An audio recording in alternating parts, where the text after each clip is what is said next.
Hi friends, this is Caitlin. We are jumping right in today with a really fun Purple Onion Designs scene card. So they just had a new release, these beautiful beachy stamps by Stacey Yacula. And I love these red rubber stamps. I think they're beautiful for scene building.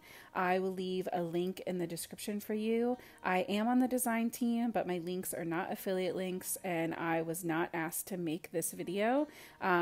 My videos are not part of my design team kind of like agreement. I just love these stamps so much that I had to share them with you. So the most important thing that I have in my crafty stash for when I am creating with these red rubber stamps is my 4x6 mounting stamp that you see on my Misty door. If you have ever tried red rubber stamps and you've been frustrated with them, or you've thought about mounting tape and all of the other stuff that you can do, I can promise you that this one thing will solve all of your red rubber stamp issues. It just allows your stamps to cling to the door temporarily. You can move them wherever you want. You can adjust them. There's even one size bigger than this, which I every single time I tell myself I'm going to buy, and I just haven't done it yet. But I will be investing in the bigger one so that I can do bigger cards and slimline cards. But it is a game changer. And what I like to do, what you saw me do in the beginning, was lay out all of my stamps in the order of furthest back to closest to the front as far as the depth that I want in my card. And then I close my door and pick up the ones that are on the top, the ones that are going to get stamped in first. And then I kind of just work my way back into the back of the scene. So you can see I'm adjusting my paper, just spinning it around because I'm going to be doing some stamping with larger stamps that go off of the sides. And to create my masks, I am just taking some double stick post-it notes and laying those down in my Misty or on my panel, and then cutting them out just with a pair of scissors to fussy cut them and put them in place. I like to keep these with my Purple Onion stamps so that I can reuse them as many times as possible. And so I have the dunes, and right above the sand dunes I'm going to be doing this beautiful kind of sunset sunrise stamp image. I just love this. Stacey Yacula has a special place in my heart. All of her images are so cute, but the detail that you can get with these red rubber stamps is just like next level. So I'm going to remove all of my masks, and you can see our little scene there. Before we jump into the coloring, if you made it this far already, go ahead and hit that subscribe button so you can come hang out with me every Friday for some more crafty inspiration. I decided to start coloring my scene focusing on all of the sand first. That was going to be the biggest part of my scene, and so I really wanted to go ahead and knock it out because I knew that everything else would feel a lot less daunting, right? I'd lose all of that white space really quickly. And as I was marking out this bottom sandy edge, I decided that the bottom of my card was going to stay white, where my sentiment and that little crab is going to be. And then to balance that out about halfway through, I also decided to keep the top sky section white. So I'm just going to shade in the sun and the clouds and leave the rest of the sky white so that I have a nice white border at the top and the bottom. And I really love how this turned out. It's also really good if you're like me and maybe not super confident in coloring skies. And sometimes I like to push myself to try something that's harder and try a different technique. But sometimes I just need to give myself a little bit of a break and not really worry about it so much.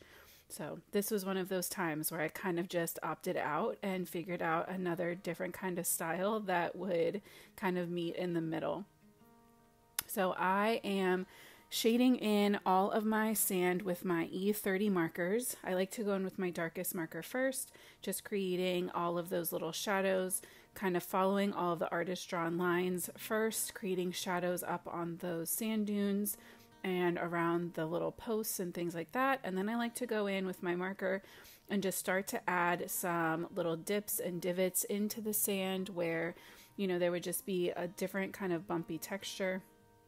That also just helps to make sure that you don't have to worry about the world's smoothest blend, and it also just gives a little more interest and detail to all of that sand. So I went in with my lightest shade and filled in everything else. Then I went back in with my darkest and medium shades to add in lots of little stippled dots. This just really helps to give that sandy texture. And I ended up going in a little bit with some white gel pen, which I think really helps bring that sandy texture to life as well. I took the lightest of the E30 markers and put them on that sand back behind our little boardwalk pathway. That's going to blend into our ocean water. So I didn't want it to be super dark. In reality, I guess the wet sand would probably be even darker, but for the look I was going for, I wanted it to look really blended and kind of light and smooth, like it's melting right into that shoreline. So to change up my colors, I grabbed my E40s, which are definitely a little cooler, a little more on the gray side. And I used those to shade in my wooden stumps and my beach wooden sign over on the left as well. And I just really like how having different kind of earth tones in the same scene really helps to break everything up. So I love the contrast of the more warm and sunny sand versus that cooler toned, not softer, but more muted, less saturated brown on all of that natural wood. I also went in with a super unsaturated, really high number BG markers for all of the little grass, and I even added my own little extra grass to the back just by creating some flicks where the pressure is more intense down at the bottom, and as I kind of move my marker upward, I pull it away from the paper so that you get a really nice tapering to your brush stroke. I decided to jump over to my pelican. I shaded him in with some warm gray markers, just keeping him nice and light. I obviously went in with some orangey YR markers for the feet and the beak or bill. Yeah, I just kept him light, and I wasn't too concerned about him being so light, especially because the rest of the sea and the sand around him is going to have a lot more color and pigmentation to it. So he'll kind of be the third white feature on the card between the top and the bottom, just kind of sandwiched in there. I used the same E40 markers for my wooden boardwalk. I wasn't sure at first if I was going to do this kind of a synthetic color. Our boardwalk paths here in Delaware walking out to the beaches are usually now made of plastic, and they're like blue. But I really wanted to kind of keep this natural, softer feeling to the card overall, so I decided to bring in those same earth tones one more time, and I really love how this turned out. So now is when I'm bringing in that white gel pen. I added some outline to the beach letters and also went in and stippled some little white spots over my sand just to help break it up, like there's little pieces of shell or something in there.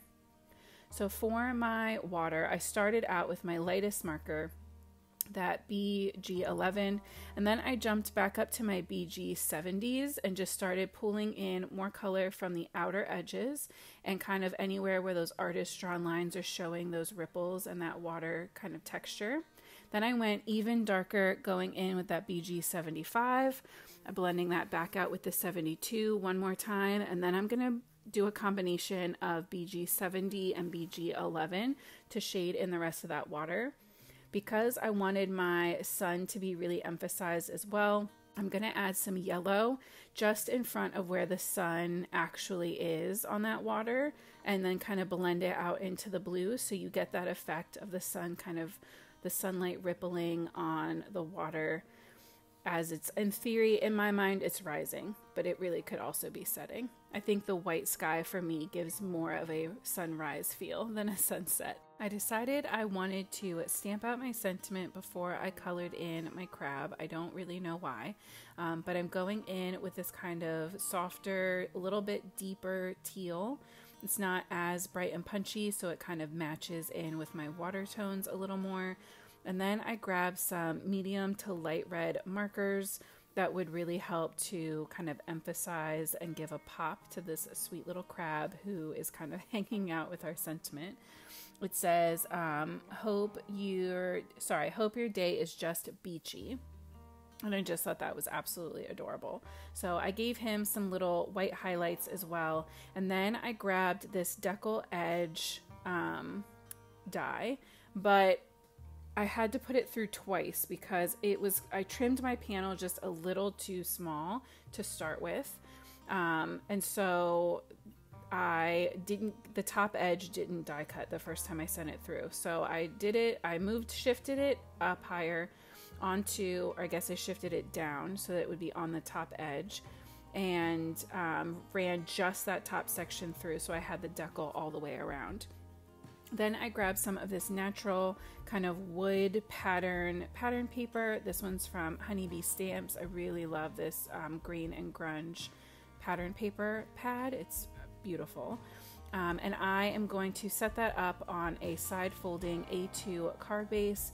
I'm going to adhere my pattern paper down first, just using some liquid glue. And then I'm going to pop up my little scene with some foam tape just to give it a little dimension and help that decal to kind of stand out, since it is pretty close to the edge. In theory, if I was going to do this over again, I would have placed my stamps closer to the center so that I could have used the one size smaller on my rectangle die. But I do love this scene.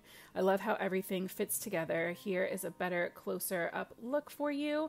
My sweet little pelican, he's just chilling, ready to go to the beach for the day, watching the sunrise. And I hope that you will take a second to go check out the Purple Onion Designs release. If you like images like this, it is absolutely the release for you.